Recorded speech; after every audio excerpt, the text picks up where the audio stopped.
Un soir, tard, d'ici quelque temps. Le refuge de Crap. À l'avant-scène, au centre, une petite table dont les tiroirs s'ouvrent du côté de la salle. Assis à la table face à la salle, c'est-à-dire du côté opposé au tiroir, un vieil homme avachi, Crap. Pantalon étroit, trop court d'un noir pisseux, gilet sans manches du même noir, 4 vastes poches. Lourde montre d'argent avec chaîne. Chemise blanche crasseuse déboutonnée au cou, sans col. Surprenante paire de bottines d'un blanc sale, du 48 au moins. Très étroite et pointue. Visage blanc, nez violacé, cheveux gris en désordre, mal rasés. Très myope et dur d'oreille. Voix fêlée très particulière. Démarche laborieuse. Sur la table, un magnétophone avec microphone et de nombreuses boîtes en carton contenant des bobines de bandes impressionnées. La table et ses environs immédiats baignés d'une lumière crue. Le reste de la scène dans l'obscurité. Crap demeure un moment immobile, pousse un grand soupir, regarde sa montre, farfouille dans ses poches et en sort une enveloppe, la remet, farfouille de nouveau, sort un petit trousseau de clés, l'élève à hauteur des yeux, choisit une clé, se lève et va vers le devant de la table. Il se baisse, fait jouer la serrure du premier tiroir, regarde dedans, il promène la main, en sort une bobine, l'examine de tout près, la remet, referme le tiroir à clé, fait jouer la serrure du second tiroir, regarde dedans, il promène la main, en sort une banane, l'examine de tout près, referme le tiroir à clé, remet les clés dans sa poche. Finalement, il a une idée. Met la banane dans une poche de son gilet d'où le bout émergera, et de toute la vitesse dont il est capable, s'en va au fond de la scène dans l'obscurité. 10 secondes. Bruit de bouchon qu'on tire. 15 secondes. Il revient dans la lumière portant un vieux registre et s'assoit à la table. Il pose le registre sur la table, s'essuie la bouche, s'essuie les mains à son gilet, les claque et les frotte. Ah! Crap se penche sur le registre, tourne les pages, trouve l'inscription qu'il cherche, lit. Boîte 3, bobine 5. Il lève la tête et regarde fixement devant lui. Bobine! Bobine! Sourire heureux. Il se penche sur la table et commence à farfouiller dans les boîtes en les examinant de tout près. Boîte 3, 3, 4, 2, 9! Nom de Dieu! 7, ah! Petite coquine! Il prend une boîte, l'examine de tout près. Boîte 3. Il la pose sur la table, l'ouvre et se penche sur les bobines qu'elle contient. Bobine Il se penche sur le registre. 5, Il se penche sur les bobines. 5, 5. Ah! Petite fripouille! Il sort une bobine, l'examine de tout près. Bobine 5. Il la pose sur la table, referme la boîte 3, la remet avec les autres, reprend la bobine. Boîte 3, bobine 5. Il se penche sur l'appareil, lève la tête. Bobine! Sourire heureux. Il se penche, place la bobine sur l'appareil, se frotte les mains. Ah! Il se penche sur le registre, lit l'inscription en bas de page. Maman en paix, enfin... La balle noire... Balle noire...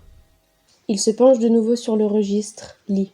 La boniche brune... Il lève la tête, rêvasse, se penche de nouveau sur le registre, lit. Légère amélioration de l'état intestinal... mémorable... Quoi? Il regarde de plus près, lit. Équinoxe, mémorable équinoxe... Il lève la tête, regarde dans le vide devant lui. Mémorable équinoxe... Il hausse les épaules, se penche de nouveau sur le registre, lit. Adieu à la... Il tourne la page. Mour. Il lève la tête, rêvasse, se penche sur l'appareil, le branche et prend une posture d'écoute. C'est-à-dire le buste incliné en avant, les coudes sur la table, la main encornée dans la direction de l'appareil, le visage face à la salle, la bande démarre. Voix forte un peu solennelle, manifestement la voix de Crap à une époque très antérieure. 39 ans aujourd'hui, solide comme un... En voulant s'installer plus confortablement, il fait tomber une des boîtes, jure, débranche l'appareil, balaye violemment les boîtes et le registre par terre, ramène la bande au point de départ, rebranche l'appareil, reprend sa posture, la bande redémarre. 39 ans aujourd'hui, solide comme un pont, à part mon vieux point faible, et intellectuellement, j'ai maintenant tout lieu de le soupçonner à la crête de la vague. Célébrer la solennelle occasion, comme toutes ces dernières années, tranquillement à la taverne.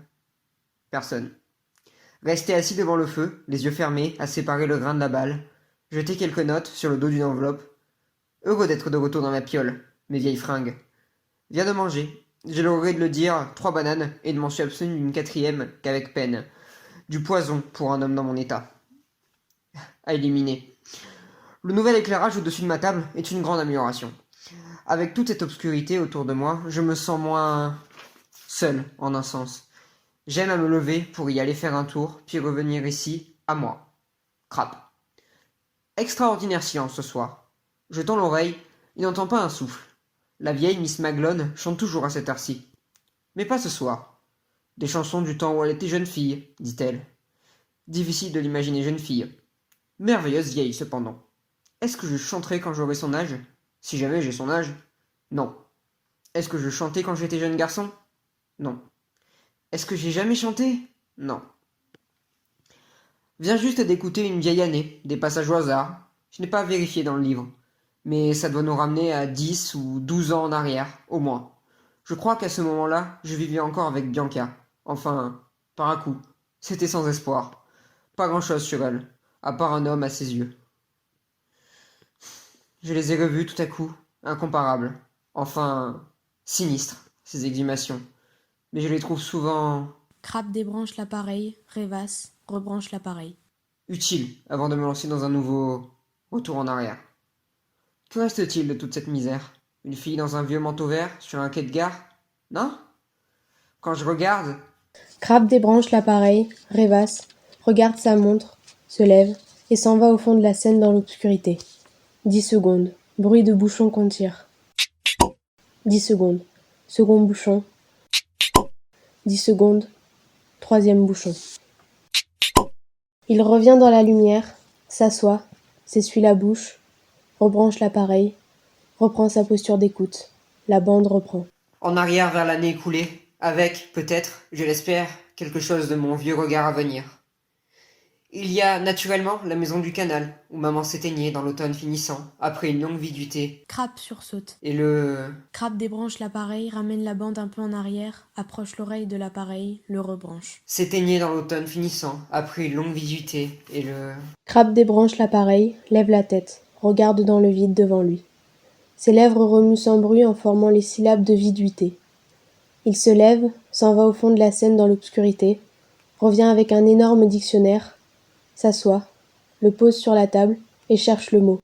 Il ferme le dictionnaire, rebranche l'appareil, ramène la bande un peu en arrière, le rebranche, reprend sa posture d'écoute, la bande reprend. s'éteignait dans l'automne finissant, après une longue vie du thé.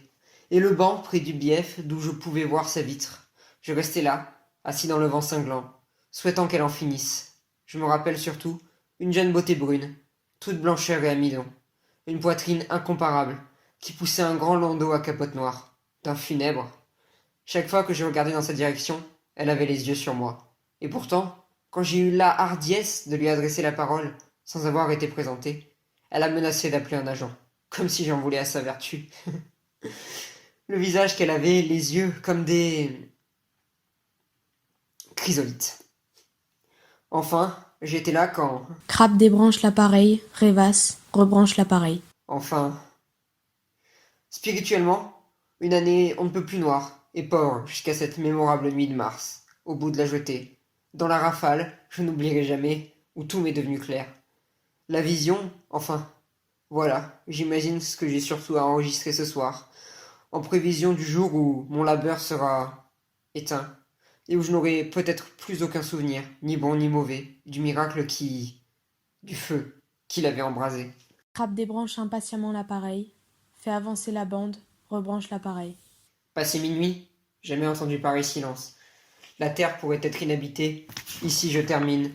Crabe débranche l'appareil, ramène la bande en arrière, rebranche l'appareil. Le haut du lac, avec la barque, nager près de la rive, puis pousser la barque au large et laisser aller à la dérive.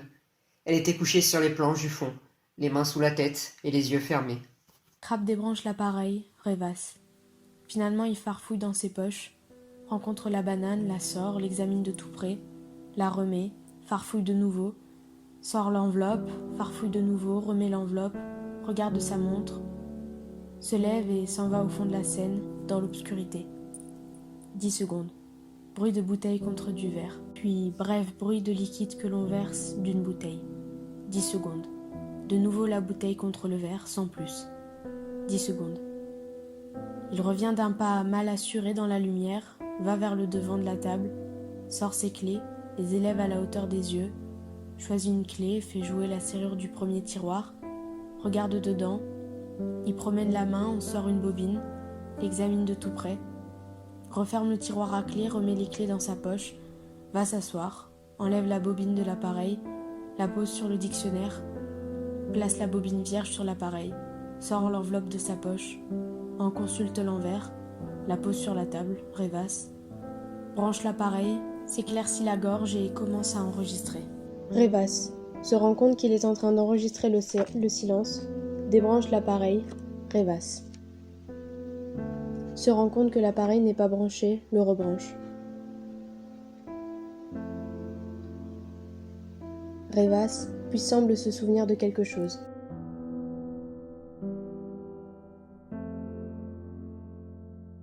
Crabe rêvasse. Il se penche brusquement sur l'appareil, le débranche, arrache la bande, la jette au loin, place l'autre bande sur l'appareil. Il fait avancer jusqu'au passage qu'il cherche, rebranche l'appareil, écoute en regardant fixement devant lui. Grosaille Maquereau, m'a-t-elle répondu. J'ai dit encore que ça me semblait sans espoir, et pas la peine de continuer, et elle a fait oui sans ouvrir les yeux. Je lui ai demandé de me regarder, et après quelques instants, elle l'a fait, mais les yeux comme des fentes à cause du soleil. Je me suis penché sur elle pour qu'ils soient dans l'ombre, et ils se sont ouverts. M'ont laissé entrer. Nous dérivions parmi les roseaux, et la barque s'est coincée, comme il se pliait avec un soupir devant la proue. Les lèvres de Crabe remuent sans bruit. Passé minuit, j'avais entendu pareil silence.